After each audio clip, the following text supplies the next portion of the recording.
Hello, hello. Welcome to another episode of Being Coco Bee Podcast. I'm so excited to have the wonderful Coriel on the other side. She's awesome. I've been following her for a little bit, and y'all gonna see her on the other side. I can't even. I just want to get to the other side. So stay tuned for the lovely Coriel. Have you ever thought about starting your own podcast? When I was trying to get this podcast off the ground, I had a lot of questions, like how do I record an episode? How do I get my show on Apple Podcasts, Spotify, and all the other places people like to listen? How do I make money from my podcast? The answer to every one of these questions is really simple. Anchor. Anchor is a one-stop shop for recording, hosting, and distributing your podcasts. Best of all, it's 100% free and ridiculously easy to use. And now Anchor can match you with great sponsors too, so you can get paid to podcast. So when I thought about starting a podcast, I had no idea how it worked. I don't know how I came across Anchor, but I did, and it was free and it was 100% easy to use. And I love to use it to connect to my audience. So if you've always wanted to start a podcast and make money doing it, go to anchor.fm/start to join me and the diverse community of podcasters already using Anchor. That's anchor.fm/start. I can't wait to hear your podcast. One of my many goals in life is to impact women's lives by helping them start a business using some of the same methods I've used to start my own business. I understand starting a business can be very overwhelming, especially if you're one of those people that simply don't know what business to start. Let me help you with that process. You can reach out to me on Instagram, Facebook, and Twitter at I am Koyeda, or you can email me at info@koyeda.com and let me help you create the life you want.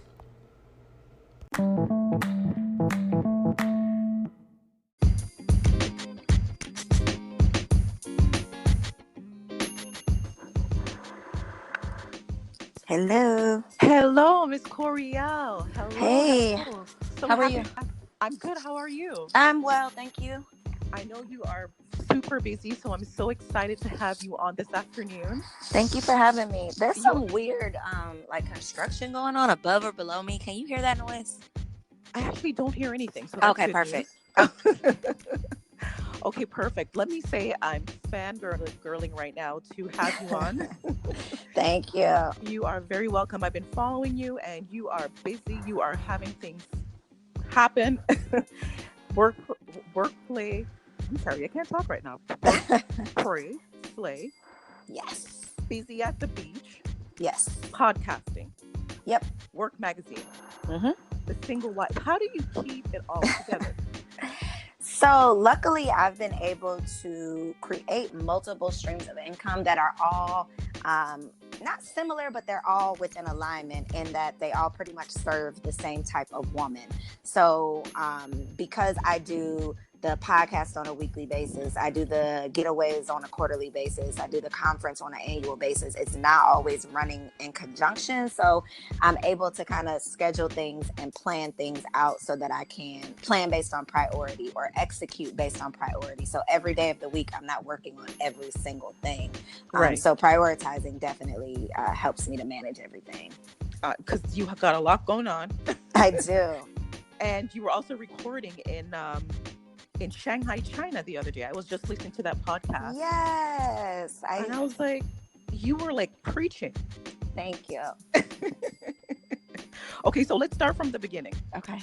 Give everyone the skinny, just in case they don't know who Miss Coriel is and her story.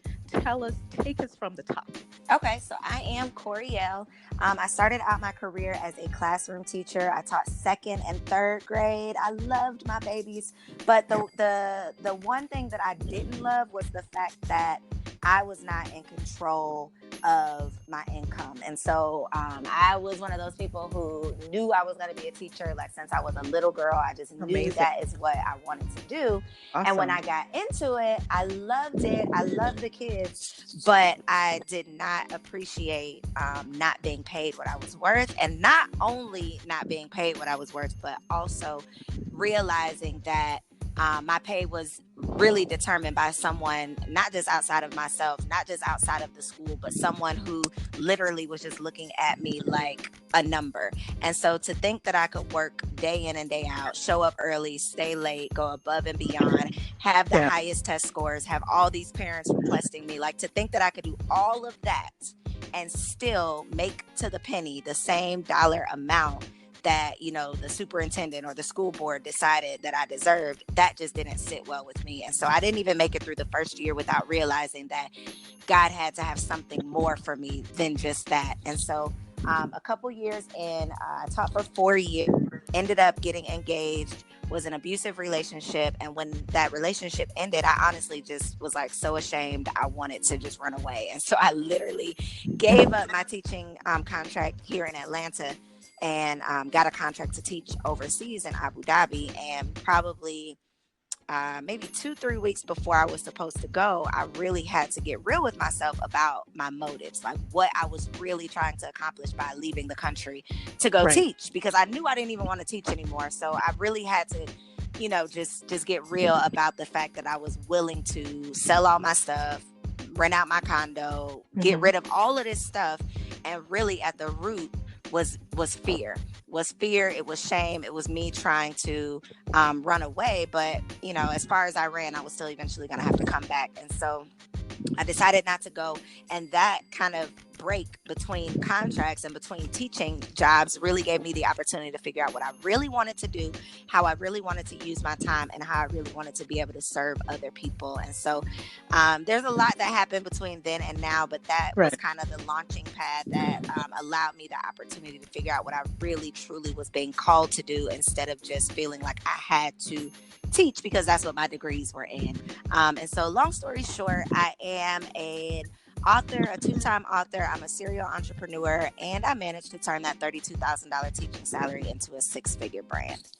And that, my friends, is Miss Corey L. Okay.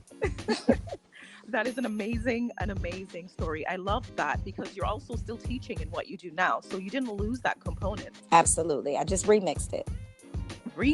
That's right. So give us a little insight into where your motivation comes from. So honestly, that $32,000 salary is my motivation, because I refuse to ever allow my livelihood to be determined by someone outside of myself. And working in these jobs, being literally at the mercy of the bottom line, at the mercy of the budget, at the mercy of all of those things that you just cannot control, that's my motivation. Really being able to be in control and deciding my destiny. That's what I call it. Like, entrepreneurship allows you to make your own rules. It allows you to decide what you are going to do on a daily basis, how you're going to spend your time, how you're going to serve the world, how you're going to share your gifts with the world. And me just imagining being back in that, and I call it a paycheck prison, imagining myself like turning myself in, going back to jail, like I can't do it. So that is my motivation. And not just keeping myself out of it, but being that example for my children who aren't here yet, being able to show them that it's possible to do things your own way and not have to follow like this cookie cutter blueprint that, you know, people try to tell you is the safe route to go to get the secure job. All of that stuff that I've realized during my journey is untrue. That's my motivation, to be able to show my kids, be the example of what's possible. Absolutely. And what gave you the passion for women, for business, for teaching, for, aside from the, you know, you lost basically interest and you don't want to give anyone that power, what gave you the passion for it, to say, yeah, entrepreneurship, that's what it's about for me. That's what it's about for me, to help other women. So honestly, I realized, like I said, I didn't even make it through my first year without realizing something had to give. And from that point on, I started like having these little side hustles. Literally since I started working at 14, I got my first side hustle when I was in high school, and I went after high school, the summer between high school and college, I spent 12 hours a day at Dudley Beauty College in Chicago, Illinois, getting my nail tech license so that when I got to college, I would have a side hustle and I wouldn't have to worry about being broke. So the entrepreneur bug has always been in me, although I tried to suppress it when I started teaching, because I really honestly felt like entrepreneurship was too much of a responsibility. Like I just didn't trust myself with that freedom, with that responsibility. And so teaching, that those 4 years was actually the lesson that I needed to learn, that I could create, my own rules, that I didn't have to worry about the responsibility, which was a turnoff at first, that responsibility was worth the reward. And so really what I guess motivated me to kind of do the work that I'm doing now, which is in the empowerment space, is recognizing the value of empowering myself. And so that relationship that, turned into an abusive situation, that although it was one of the toughest things that I've ever had to deal with, it was actually one of the most empowering experiences that I could have had, because it taught me that I could do anything. I could make it out of anything. I could, whatever I decided on, if I put my mind to it, I could figure it out. And so me having to empower myself through that situation really value of empowering, so that empower themselves, empower other people. And I really felt like if I got myself together and then I help someone else get their self together, then they turn around and help the next person get their self together, all of us can get better. So that is kind of what motivated me in the empowerment space. I love that so much, and that's what it's all about. We have to empower each other. Women have to lift other women up, right? And I feel like that's what you do. And Thank you. You're very welcome. Now, based on the fact that you have all these platforms, you've created all the platforms, what do you think is holding other women back from doing what they want, from pushing, from getting that entrepreneurship, from getting that goal going? What do you think is holding women back? The number one thing that's holding not just women, but people, period, is fear. Yeah. It's fear. And fear shows up in a bunch of different ways. Fear shows up as anxiety. Fear shows up as excuses. Fear shows up as just everything that's standing in your way is rooted in fear. And so you have to figure out what that fear is so that you can identify it and then work through it. But a lot of us, we're waiting on the perfect time. We're waiting on somebody to co-sign our idea. We're waiting on the stamp of approval from someone. We're waiting on something that's really rooted in, we don't think we're good enough, or we don't think we deserve what we desire, or we, all of those excuses and those procrastination moments rooted in fear. So really, really getting real with yourself about what's standing in the way of you and your success. Not just what's standing in the way, because it's you. Like you are literally the only thing powerful enough to sabotage your success. So figuring out why you're doing that. And I think in order to do that, you have to get to the root cause. So it might be something that you were told during childhood. It might be something that you experienced in high school. Like there's something that you are telling yourself to talk yourself out of the things that you should be doing. So really figuring out where those messages are coming from, and then how you can work through them so that can start to take action towards your goals.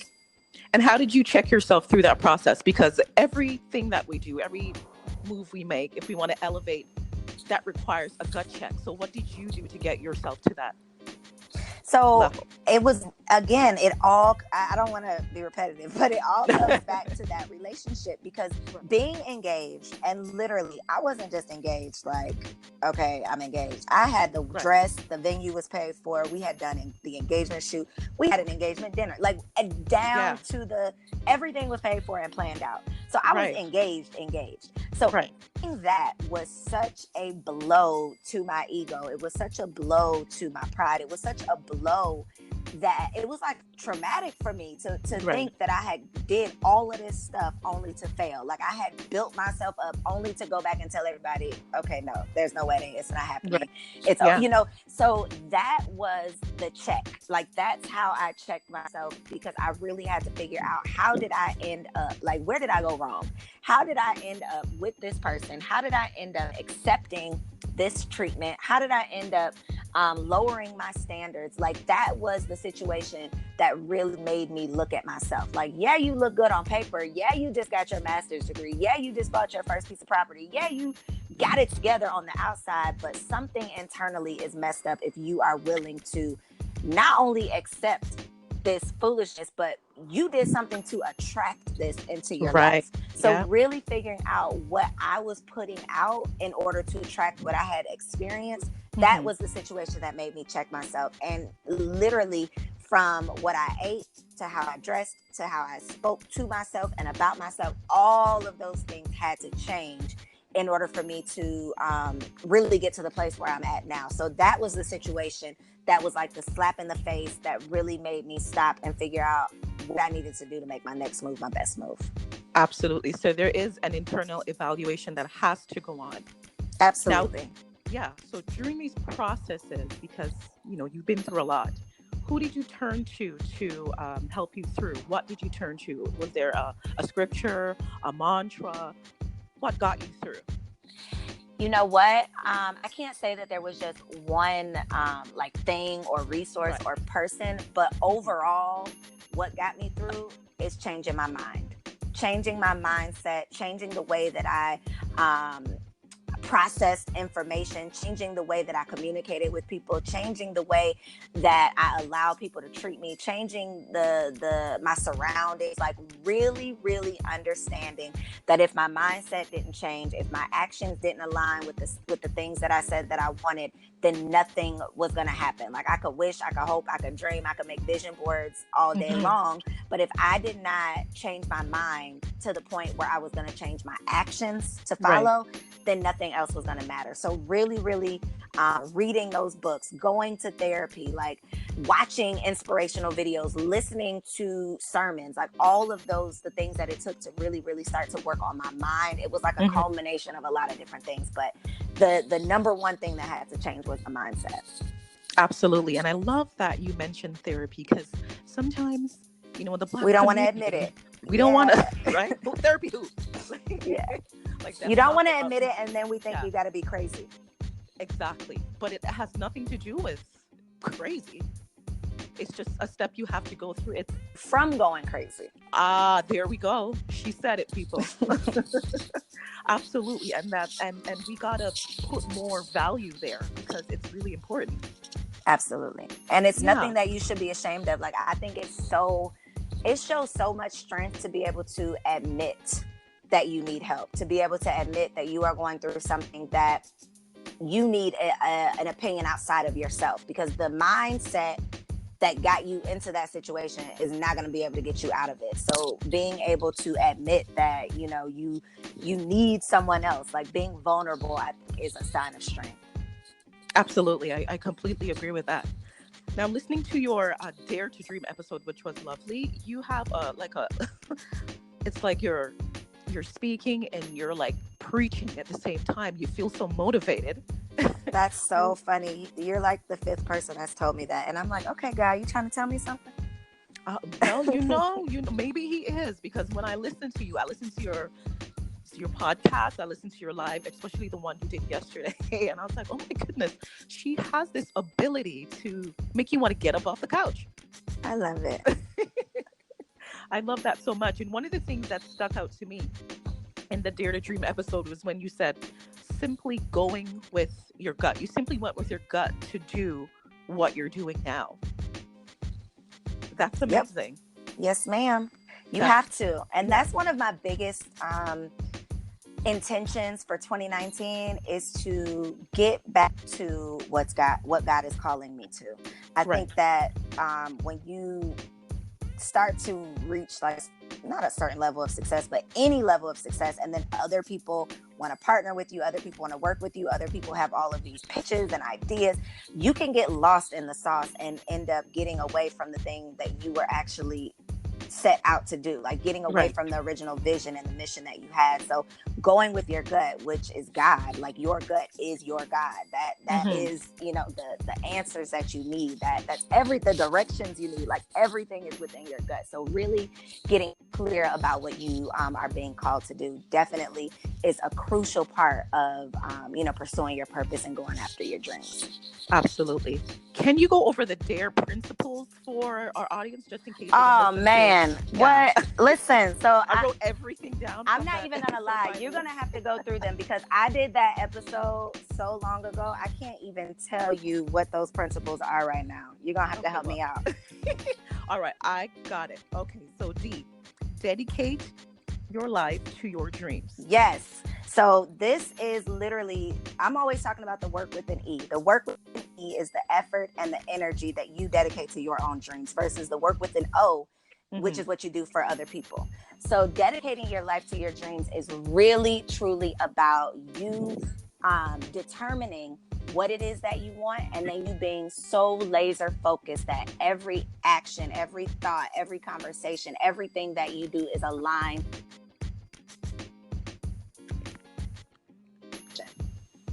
Absolutely. And number 2, D, because you got a couple. It was good. Determine your destination. Yes. So I like to, use the example of like the GPS system. Nobody, I don't care who you are, nobody, as crazy as you can be, gets in the car and just lets your GPS take you wherever you want it to go. Like nobody does that. So if you are living life without a destination in mind, without a goal, without an intention, with something that you are working toward and know exactly where you are going, you're literally doing just that. You are letting life take you wherever it wants you to go. And so I truly, truly believe that you have to determine and get clear about where it is that you want to go so that God can help you get there. Absolutely. So true. And A, align yourself with the right people. How does one align themselves with the right people? Especially if you're like, you're in the smaller stages, but you're growing. You know what? The biggest thing, and this goes back to even that relationship, aligning yourself with the right people comes with becoming the right person. So the law of attraction is really real. I don't care if you're talking about trying to attract your bae, a business coach, a bestie, like whoever, your energy, the energy that you put out into the world is going to bring you something back. So if you want to attract an accountability partner or a mentor or a coach or whatever, making sure that you are acting as though you already are, like acting,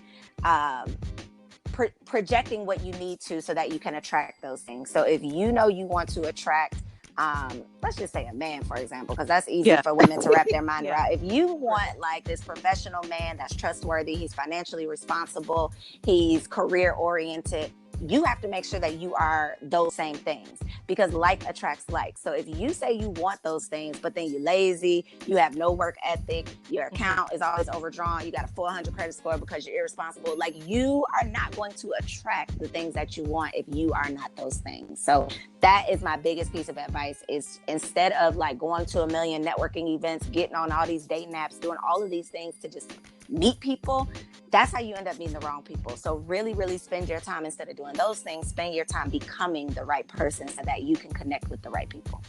Absolutely. Now, are those events really necessary, the networking events? Like, is that like mandatory? I wouldn't say that they're mandatory unless you go to like industry specific ones. So if you are trying to work on a specific thing and you go to, like an industry mixer for that thing, then that's probably going to be more beneficial than just your average happy hour. Okay. So whatever it pertains to, if it pertains to what you're doing, then right. So that benefit there. Yep, exactly. Absolutely. So one more for the A section, we got apply.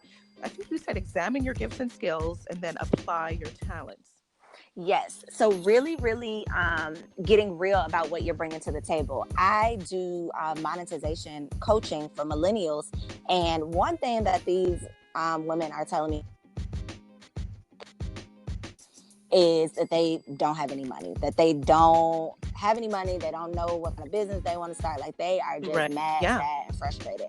And 99.9% of the time, they're shortchanging their skills. Like they're overlooking their experiences. They're overlooking their expertise. They're overlooking all of the skills that they've been using to get a paycheck from a job for all of these years. And those same skills that you've been developing through your company, through your side hustle, through whatever, are skills that you can use get you to the next level, to start that side hustle or start that business or connect with that person that you've been wanting to connect to. Those skills, those experiences, that expertise is all valuable. And so you have to examine it and then make sure you are applying everything that you're bringing to Absolutely. the table. But I think the calling for that, or the pulling and the searching begins when you see that there's a void. So it kind of forces you to figure out what you want to do, who you are, what you like, what you don't like. So I feel like that situation kind of comes with,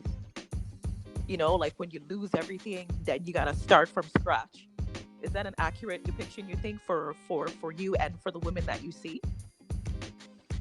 I think that sometimes you do need Like that situation. situation. Yeah, I think you need that situation that makes you check yourself, because when everything is cool, You ain't checking yourself. Yeah, you're not thinking twice. Like when it's all good, When the you're checks all are good. big, But you ain't thinking. exactly, you're not thinking about what I need to do, how I could Right. improve, what I can do better. It's not until something slaps you in the face that you're okay. Wait a minute, let me figure this thing out. So yeah, I definitely say that's true. Absolutely. Okay, now we on to the R. Okay. And it says rely on the source, which I love, by the way. Expand on that. So your source can be whoever you claim it to be. But for me, again, going with your gut, going with the God within, really, really learning to trust yourself more than you trust the opinions of other people's. And that comes with meditation, that comes with prayer, that comes with really, really getting in tune with yourself so that you know who to ask, right? So that instead of going out and, I get like crazy questions via DM all the time. And sometimes I'm like, girl, you need to go to God with that. You need to just sit in silence, like set your intention. Yes, set your intention, ask your question, and then wait for the answer.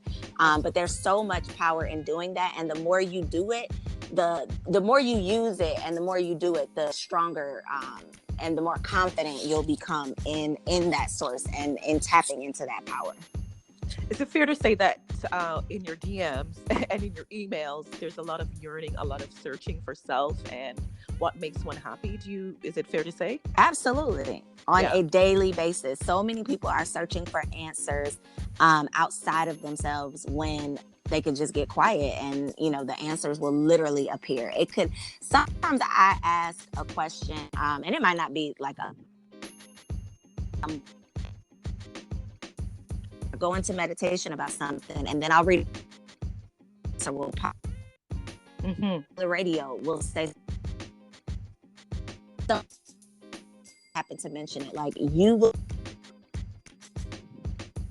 need asking the right question.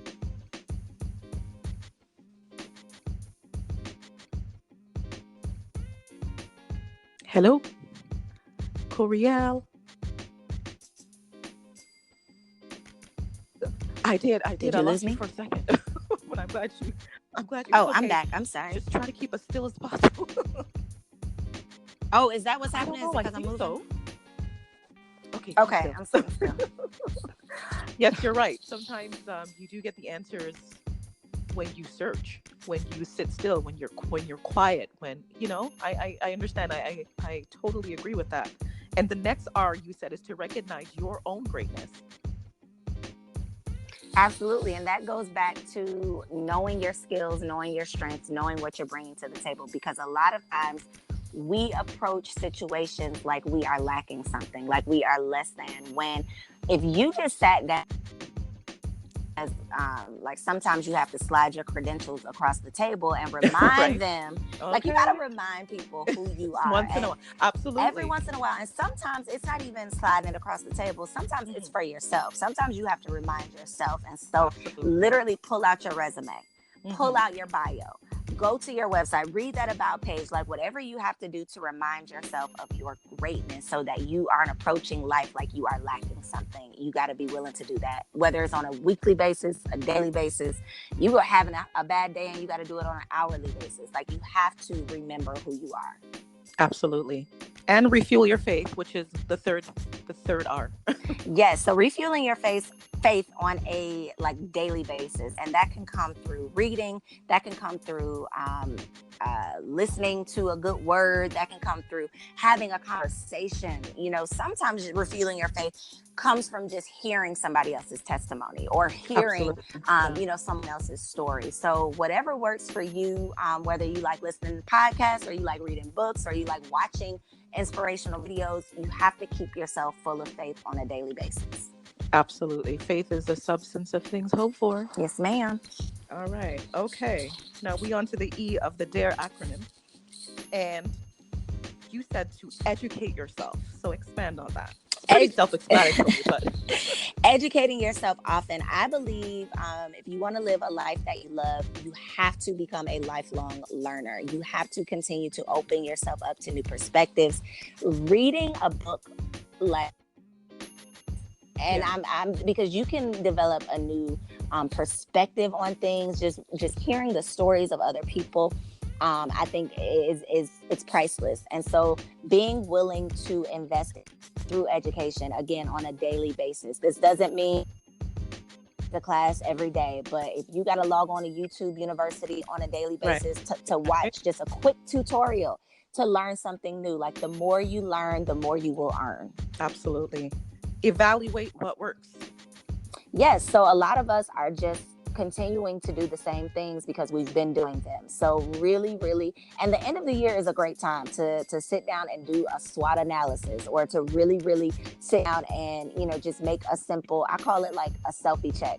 So literally just comparing your assets and your liabilities. Like, this is what's working, this is what's not. This is what cost me money, this was a good investment. This is what I've been wasting time doing. This is what's been, you know, really valuable. So really assessing yourself on a regular basis so you don't get caught just doing what you're comfortable doing. Absolutely. Now, with that thought, how do you know when to walk away from something, from that business, from that job, in your opinion, for other people, you know, that are going through the struggle of entrepreneurship and trying to figure that whole thing out? How do you know when to walk away? When it's no longer serving you. So everything is not always going to, like in business, every product that you sell is not always going to be profitable. Every program that you offer it's not going to make you money every single day. So I'm not saying if it doesn't make money today, you got to stop doing it. But if you know that this thing that you're offering, or this job that you're working, or this relationship that you're in is no longer serving your ultimate purpose, not your purpose like right now today, but if you know this thing is no longer serving your ultimate purpose, if it's no longer in alignment with what you are being called. Oh, I lost you for a second. You back? Oh man, I'm here. Okay, good. Absolutely. So when it no longer serves your purpose, when it no longer serves your overall purpose, when it's no longer aligned with what you are being called to do, then you know it's time to let it go. Absolutely. So true, but it's so hard to do at the same time. It is, because our ego gets in the way. We don't, you know, a lot of times we are stuck on, like for me, for the Single Wives Club, it took more than a year for me to finally let the Single Wives Club go, because it was my baby. It was a passion out of a place of need. You know, it was near and dear to my heart. But when I realized that I was no longer being effective, I was no longer adding the value that I knew that I knew that I needed to figure out a new way to be able to offer value and be able to provide a solution. So, you know, when it's hard, but you got to do what you got to do. Like, you have to do what you need to do to be able to move towards your goal and towards your calling. Absolutely. True. Lastly, express gratitude, which I think a lot of people are missing. They miss the importance of that, of saying thank you or being grateful. Yes, and I believe what you think about and what you think about. So THINK and THANK. What you think about and what you think about is what you bring about. So really making that, like, you can literally jot down 3 things at the start of your day in your phone, because everybody on 3 things that you are thankful for before you check your email, before you go to sleep at night. 3 things that you are grateful for from the day. Like really just keeping your attention on the things that God is doing for you. If you don't believe in God, whoever you believe is doing it for you, keeping those things at the forefront of your mind will help you when life comes at you fast. Like when you start to feel frustrated, or when you start to think, why is such and such winning and I'm over here doing X? Really keep that list in front of you. It'll keep you focused and it'll keep your head in the game. You're so right. Now, I think this applies. How do you combat haters? I don't give them my attention. Okay. You don't even see them. Yeah, I don't. Yeah. I don't even see. It's so. I don't see the haters. I see the copycats. Okay. And they drive me crazy. But I don't see the haters. I'm blessed, I guess, because I don't see them. They don't exist in my universe. Okay, perfect. That's great, because some people take time to clap back, and that requires too much energy. That's what I think. Too much. And then I'm gonna be spending the night thinking about all the stuff I could have said. Like, no, I don't have time. Yeah, perfect. I love that. So, listeners, you don't have to address everybody or acknowledge them. Period. Because that's what they're doing it for. So no, you don't deserve my attention. Absolutely. So something, I guess, a little more interesting is what is one thing that people don't know about you? One thing that people don't know about, that I'm an introvert. I knew you were going to say that. I knew. Nobody believes me when I say it, but I call myself like the unsocial socialite. Like I can be social, or the antisocial socialite. Right. I can be social when like I need to be, like when I'm Coriel, I can be social. But when I'm just like Corey, who's like in the back of the room, that's like not talking to anybody, that is me. Like I am not on all the time. I don't want to be on all the time. I am terrible at small talk. And people don't typically believe me, but I promise it's true. Do you think that you're awkward somehow? I think I'm awkward on the phone. Like I hate talking on the phone because it's so awkward for me to get off. Right. So that's the only time I feel like.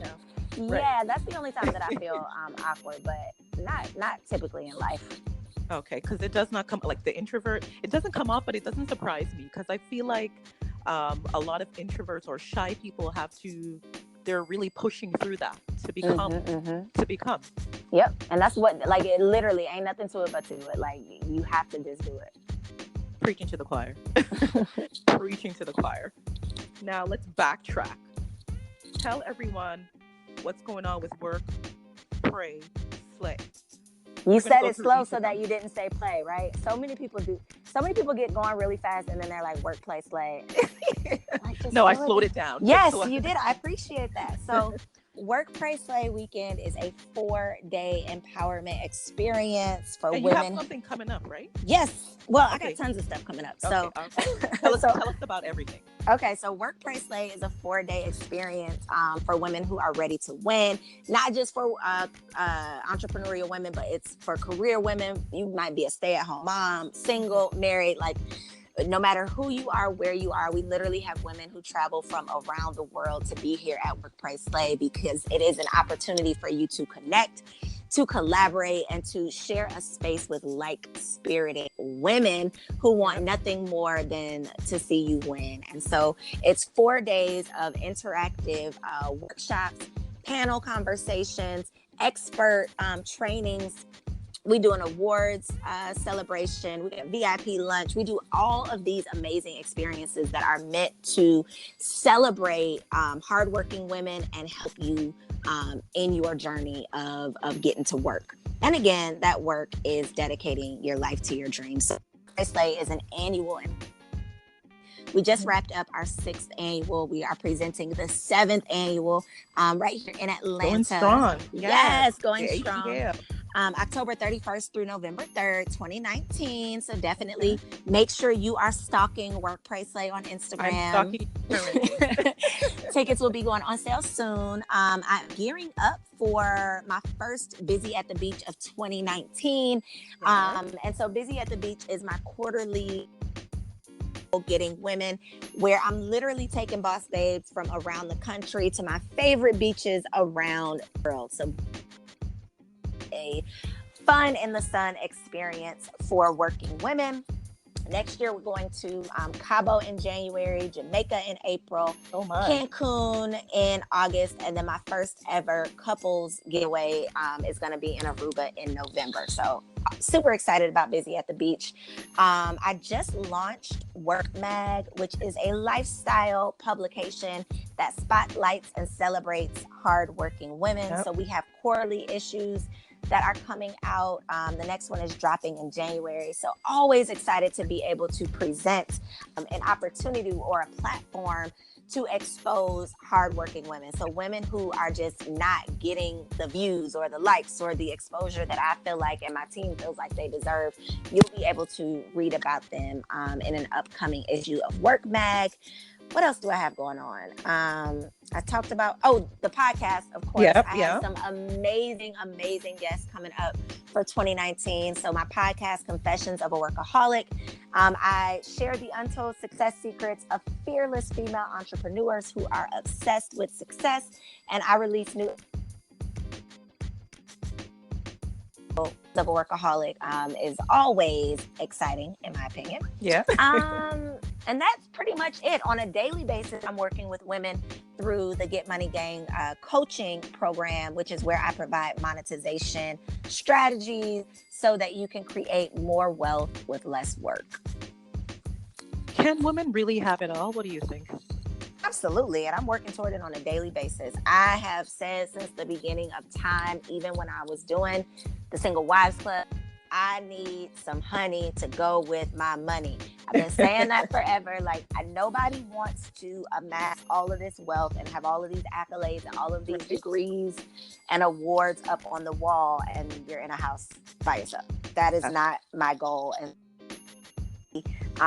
that's part of my purpose as well, is to empower women to admit that they want it all so that they can have it all. Because if you don't even admit, that, and whatever it all means for you, it might not even involve a man or kids or whatever, but whatever it all is for you, identifying that, admitting it, and then working.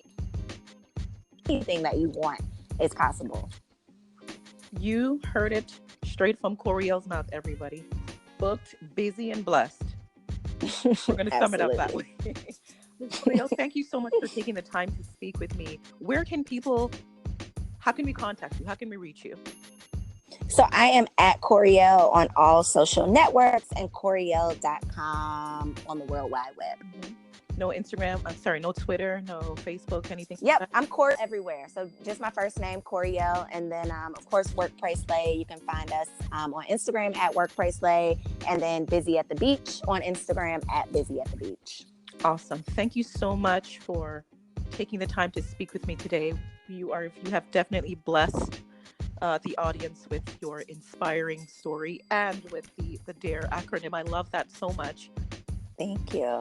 Thank you for having me. This was fun. Absolutely. Thank you so much. I'm going to wrap things up. Happy New Year to you, Ms. Coriel. Thank you. Talk to you soon. Absolutely. You take care.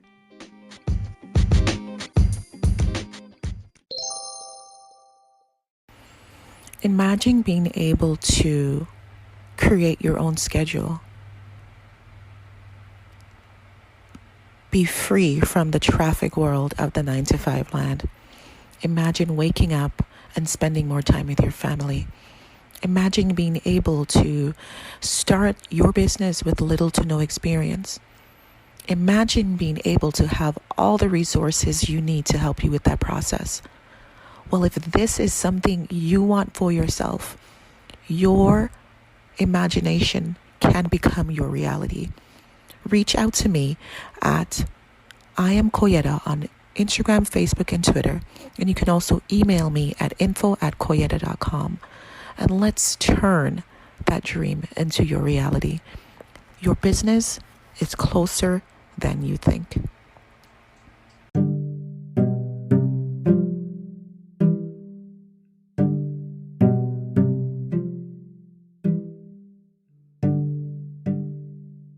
That was my sit down with the lovely Coriel Dubois. Awesome, phenomenal woman. I mean, geez. So I have left all the information about on where to find her in the description box, so you can reach out to her. And I hope you guys were able to get everything you needed to get from that episode. Don't forget to like, comment, share. Everything you do matters to me. Everything you do matters to us. Everything you do counts.